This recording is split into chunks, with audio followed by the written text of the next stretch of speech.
الرحمن الرحیم نحمده ونصلي ونسلم على سيد المرسلين وعلى آله وأصحابه أجمعين أما بعد محترم بزرگوں اور بھائیوں، آج کا دن مسلمانوں کے لیے اور اسلامی تعلیم کے لیے بہت ہی زیادہ یادگار دن ہے کہ آج کے دن 1400 بلکہ 1450 سال پہلے 17 رمضان کو سن 2 ہجری میں بہت بڑی جنگ ہوئی، جس کو بدر یا نصر کہتے ہیں۔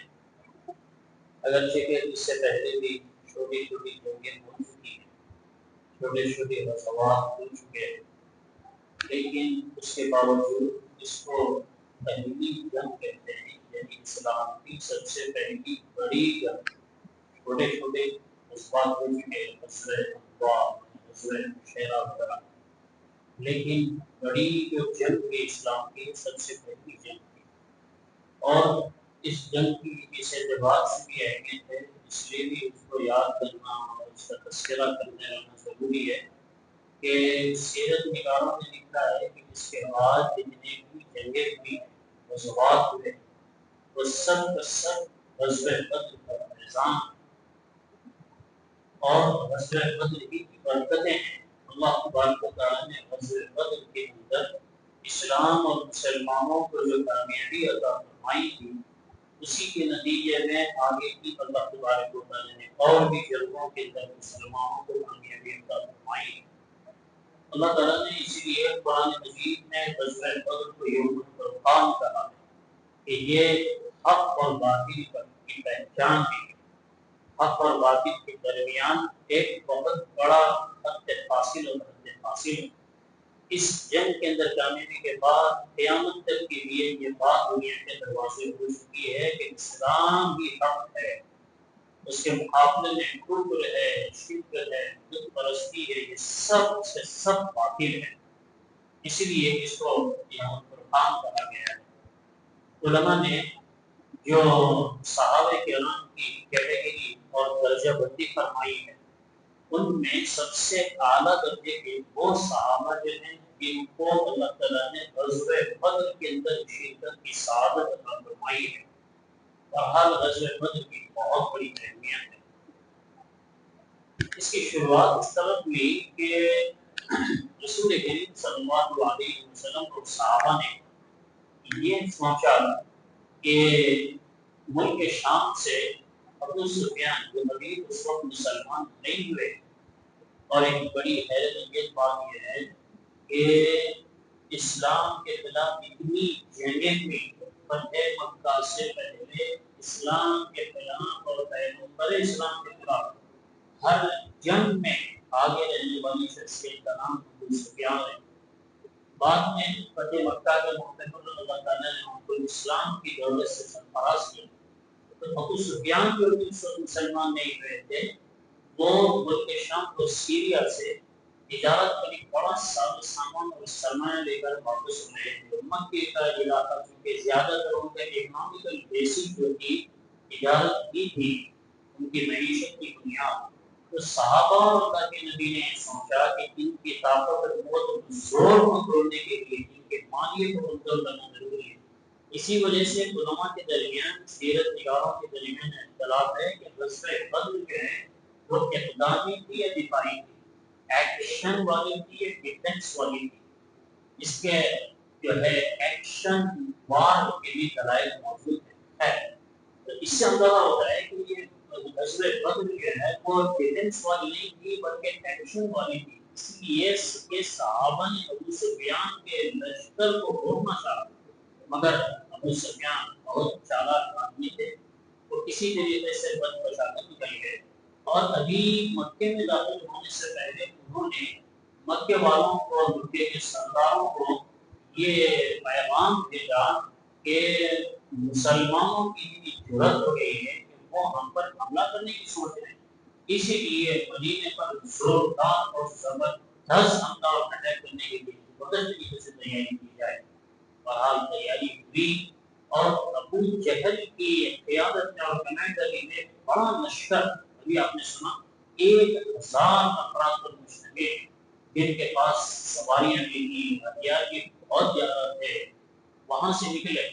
اور بھی عجیب عجیب واقعات کتابوں میں آتے ہیں۔ ایک سیرت کی کتاب میں نے کہا کہ ابو جہل کا لشکر جب مکے سے بدر کے لیے نکل رہا تھا، ان دونوں نے حرم شریف کے پاس زبردست دعوت کی، خوب صبح کر کے سب کو کھلایا اور جناب کعبہ پکڑ کے یہ دعا کی کہ اے رب کعبہ، تو جانتا ہے کہ ہم اور محمد صلی اللہ علیہ وسلم دونوں میں حق پر کون ہے؟ آج جو حق پر ان کو فیصلہ ان کو کامیابی عطا فرما۔ اندازہ لگائیے کہ جب آدمی غرور اور گھمنڈ اور اقدار خودی میں مبتلا ہوتا ہے، اپنے آپ ہی کو سب کچھ سمجھنے لگتا ہے، تو وقت کے پیغمبر کو بھی غلط، اپنے کو صحیح سمجھتا ہے۔ یہی تو سوچ فرعون کی تھی۔ اس نے کہا کہ میں اریکم الا ما ارا ولن اهدیکم الا سبیل الرشاد، میں تم کو وہی راستہ بتاتا ہوں جس کو میں درست سمجھتا ہوں، اور میں جس کو درست سمجھتا ہوں وہی صحیح ہے۔ حالانکہ فرعون کے مخاصم کون تھے؟ وقت کے پیغمبر حضرت سیدنا موسیٰ علیہ السلام۔ اسی لیے یہ دیندار خودی کو کبھی اپنے اندر آنے دے دینا، میں صحیح ہوں، میرے معلومات صحیح ہیں، میرے جو معلومات کوئی صحیح ہے، میں جو پڑھا کوئی صحیح ہے، میں جو دیکھا کوئی صحیح ہے، میں جو بول رہا ہوں وہ صحیح ہے، یہ گمراہی کا راستہ ہے۔ میں جو بول رہا ہوں وہ صحیح نہیں ہے، اللہ رسول جو بول رہے ہیں وہ صحیح ہے۔ میں جو سمجھا وہ صحیح نہیں ہے، اللہ کے رسول صلی اللہ علیہ وسلم اور اللہ کی باتوں کو علماء نے جو سمجھ کر ہمیں سمجھایا اور بتایا وہ صحیح ہے۔ بہرحال جب وہ لوگ نکلے، ادھر رسول کریم صلی اللہ علیہ وسلم کو معلوم ہوا تو مدینہ منورہ سے 150 کلومیٹر آگے بدر کا میدان۔ اب تو راستہ بدل گیا، لیکن مکے سے مدینے کی جو پرانی روڈ ہے، اس روڈ پر آپ کو بدر ملتا ہے۔ مکے سے مدینے کی اب جو نئی روڈ ہے اس پر بدر کا میدان نہیں ملتا ہے۔ البتہ لے جانے والے لوگ پرانی روڈ سے لے جا کر بدر کا میدان دکھاتے ہیں۔ رسول کریم صلی اللہ علیہ وسلم وہاں پہنچے اور آپ نے اپنے لشکر کو لے کر بدر کے میدان میں جو ایک چشمہ تھا پانی کا، وہاں آپ نے پڑاؤ کیا، اور دوسرے حصے میں کفار و مشرکین کا لشکر نے پڑاؤ کیا۔ وہاں پہنچنے کے بعد صحابہ نے بدر کے میدان میں ایک چھوٹی سی جھوپڑی بنائی، حریش چھپر، اس میں رسول کریم صلی اللہ علیہ وسلم نے روایت میں آتا ہے رات بھر اپنی دعا کی ہے، رات بھر دعا فرمائی ہے۔ ان دعاؤں میں سے ایک خاص دعا یہ کی سیرت کی کتابوں میں جس کو خاص طور پر ہائی لائٹ کیا ہے، وہ ہے اللہم ان تغلق هذه العصابة لن تغلق، عصابہ مٹی پر جماعت، اے اللہ میں مکے کی 13 سال اور مدینے کی 7 سال کی پوری محنت کی پونجی لا کے آپ کے سامنے ڈال دیا۔ یہ میرے پورے 13-14 سال کا نچوڑ ہے۔ اس جماعت کو کامیابی دینا ضروری ہے۔ اگر آپ نے اس جماعت کی مدد نہیں کی، اس کو کامیاب نہیں کیا، یہ ہلاک ہوئی، آج کے بعد سے دنیا میں کوئی کوئی عبادت کرنے والا نہیں ہوگا۔ یاد رکھیے بہت نازک دعا ہے یہ، اس کو مقام ناس کہتے ہیں۔ صوفیاء کرام کی اصطلاح میں اس کو مقام ناس کہتے ہیں۔ بندہ اللہ کے قریب ہوتے ہوتے اتنا مقام مل جاتا ہے جیسے چھوٹے بچے لاڑ پیار میں اما باپ سے بہت ساری چیزیں منگوا دیتے تو بڑے بچے بھی نہیں منگوا سکتے۔ تو ایسے اللہ کے قریبی بندے اولیاء اللہ تبارک و تعالیٰ سے نزدیکی کی وجہ سے لوگ کے گڑگڑا کے بہت ساری چیزیں منگوا لیتے تھے، کچھ نہیں منگوا سکتا۔ وہ تو اللہ کے نبی تو نبی ہے، نبیوں کے سردار ہیں۔ یہ دعا کرنے کا حق سوائے اللہ کے نبی کے کسی کو نہیں، اس دعا کرنے کا مقام سوائے اللہ کے نبی کے کسی اور کا بھی مقام نہیں۔ اس لیے کہ کسی کو کامیابی دینا اللہ نے کے لیے ضروری نہیں ہے۔ کیا اللہ تبارک و تعالیٰ اگر صحابہ کی جماعت کو کامیابی نہیں دیں گے تو کیا اسلام دنیا سے مٹ جائے گا؟ کیا اگر اللہ کی مدد سے صحابہ کو کامیابی نہیں ملی کیا دنیا میں اسلام نہیں پھیلے گا؟ اللہ تعالیٰ قرآن کے محتاج نہیں ہے، وہ کسی کو بھی تیار کر لیتے ہیں۔ اللہ نے اپنے گھر کی حفاظت کے لیے ابابیل کا انتظام کر لیا ہے، ابابیل کے ذریعے سے اپنے گھر کی حفاظت کر دی۔ اللہ تعالیٰ کی قدرت ہے، اور دشمن نمرود کو مارنے کے لیے ایک مچھر کو اللہ تعالیٰ نے استعمال کیا ہے۔ ان کے سامنے مخلوق کی کوئی حیثیت نہیں ہے، مگر ایک مقام ناز ہے۔ اللہ کے نبی نے دعا کی، اے اللہ اس مٹھی پر جمع کو اگر آپ نے کامیابی نہیں دی تو پھر آج کے بعد سے دنیا میں آپ کا بے نام دینے والا نہیں ہوگا۔ بہرحال جنگ شروع ہوئی اور زبردست انسان کی لڑائی ہوئی۔ اس جنگ کے اندر تفصیلات اور کتابوں میں ہیں، چند باتیں میں آپ کو بتلاتا ہوں۔ سب سے پہلی بات غزوہ بدر کے اندر صحابہ کو کہنے ملی، ایک تو مضبوط ایمان، اللہ کی ذات علی کا مکمل بھروسہ۔ میرے بھائیوں، افراد اور اشخاص اور چیزوں سبب پر سے آدمی کا جب تک یقین نہیں رکھتا اللہ کی مدد نہیں آتی۔ اللہ کی مدد کے لیے اللہ پر کامل بھروسہ ضروری ہے، اور کامل بھروسے کے لیے یاد رکھنا پوری دنیا مل کے جو بول رہی ہے وہ ایک طرف، اللہ نے جو بول دیا اللہ کے رسول بول دیے وہ ایک طرف۔ آج مسلمان دو دن تو مسلمان ہیں، مگر اللہ پہ جیسا بھروسہ کرنا چاہیے ویسا نہیں ہے۔ مسلمان زبان سے بول رہا آؤ بھائی سچائی میں جو ہے اللہ کی مدد ہے کامیابی ہے، زبان سے بول رہا، مگر کاروبار میں جا کے دیکھو، بزنس میں جا کے دیکھو، بولا نہیں جلد کرا تو آگے پیچھے نہیں کرے، نہیں ہو سکتا، ہو سچائی سچائی ایمانداری ایمانداری نہیں ہو سکتے۔ یہ ہے اللہ کی یقین کی بات۔ ایک واقعہ بڑا حیرت انگیز میں آپ کو بتاتا ہوں تاکہ اندازہ ہو کہ اللہ رسول کی باتیں کیسے یقین ہونا چاہیے۔ سیرت کی کتابوں میں آتا ہے ایک خاتون کی صحابیہ ان کے چھوٹے دودھ کے بچے کا انتقال ہوا، رسول کریم صلی اللہ علیہ وسلم ان کو دلاسا دینے کے لیے بھروسہ دینے کے لیے گھر تشریف لے گئے تو کہا ان سے کہ دیکھو میں جنت میں دیکھ رہا ہوں تمہارا بچہ جنت میں کھیل رہا ہے، تم بھی نظر اٹھا کر دیکھو تم کو بھی دکھا سکتا ہوں۔ لیکن انہوں نے اپنی نیکی سے نگاہ اوپر نہیں اٹھائی اور یہ کہا کہ اللہ کے رسول میں نہیں دیکھوں گی، اس لیے کہ میری آنکھ سے دیکھی ہوئی بات سے زیادہ یقین مجھے آپ کی کہی ہوئی بات پر ہے۔ میں اپنی آنکھ سے کسی چیز کو دیکھوں، اس کو مانوں، اس کو یقین کروں، اس سے زیادہ آپ کے فرمان پر مجھے یقین۔ میری آنکھ غلط دیکھ سکتی ہے، میری آنکھ محدود ہے، آپ کی آنکھ اور آپ کا فرمان میری آنکھ سے بھی آگے کی چیز ہے۔ ایسا یقین ہونا، چنانچہ کتابوں میں آتا ہے کہ جب رسول کریم صلی اللہ علیہ وسلم جنگ شروع ہونے سے پہلے صحابہ کرام کو جمع کر کے مشورہ کیا کہ کیا کرنا چاہیے، کہیں ایسا ہو کہ صحابہ کو شکایت ہو جائے، خدا نخواستہ آگے ہو جائے پیچھے ہو جائے نقصان ہو جائے، ایسا کریں تو اچھا رہتا تھا، ویسا کریں تو اچھا رہتا تھا، ہم ایسا کریں نہیں کرنا تھا، یہ بات نہ ہو۔ اس کے لیے اللہ کے نبی صلی اللہ علیہ وسلم نے صحابہ سے مشورہ کیا کہ کیا کرنا چاہیے۔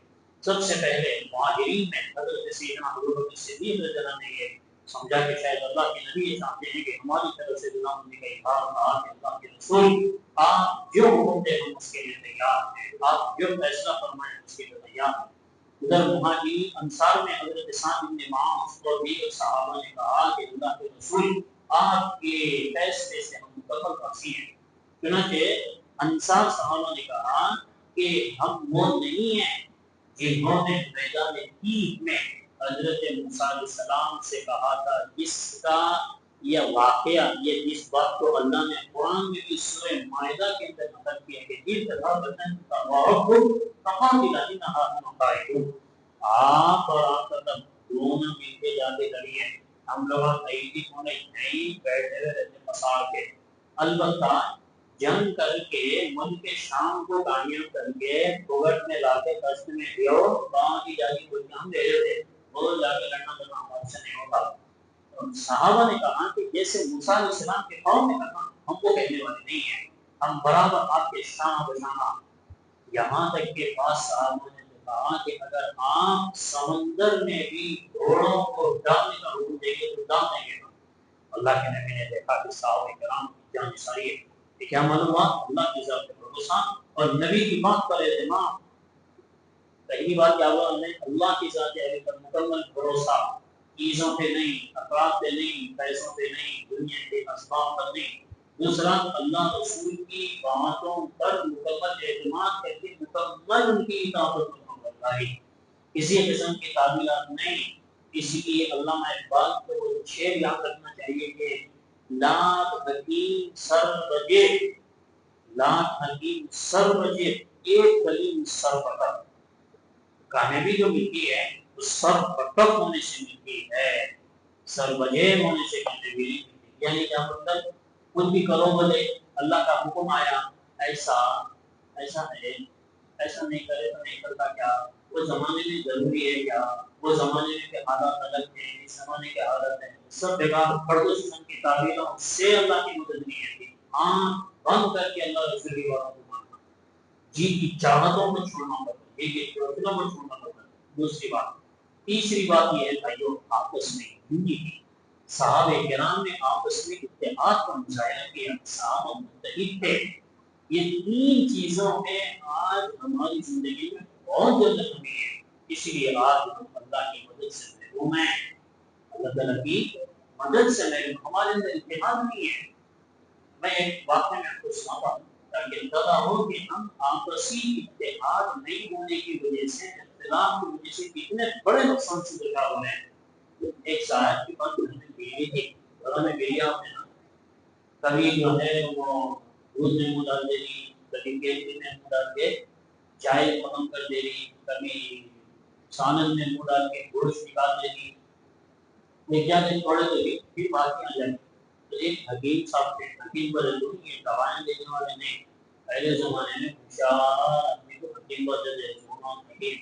زمانے حکیم بدل تو دوائیں دینے والے نہیں، کیا ہوا انہوں بہت ذہین تھے.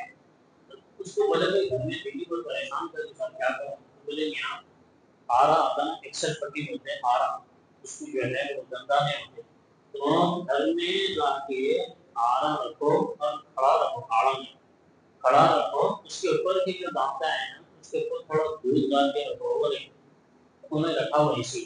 اب بیوی یہاں کی دیکھی روزانہ میرے کو ڈنڈا مار کے بھگانے والا آج میرے واسطے بہترین کیا شاندار غذا کا انتظام کرا ہوا ہے کہ انہیں وہ آرے کی پتیوں کے اوپر ڈال کے دودھ کو زبان سے چاٹنے لگی.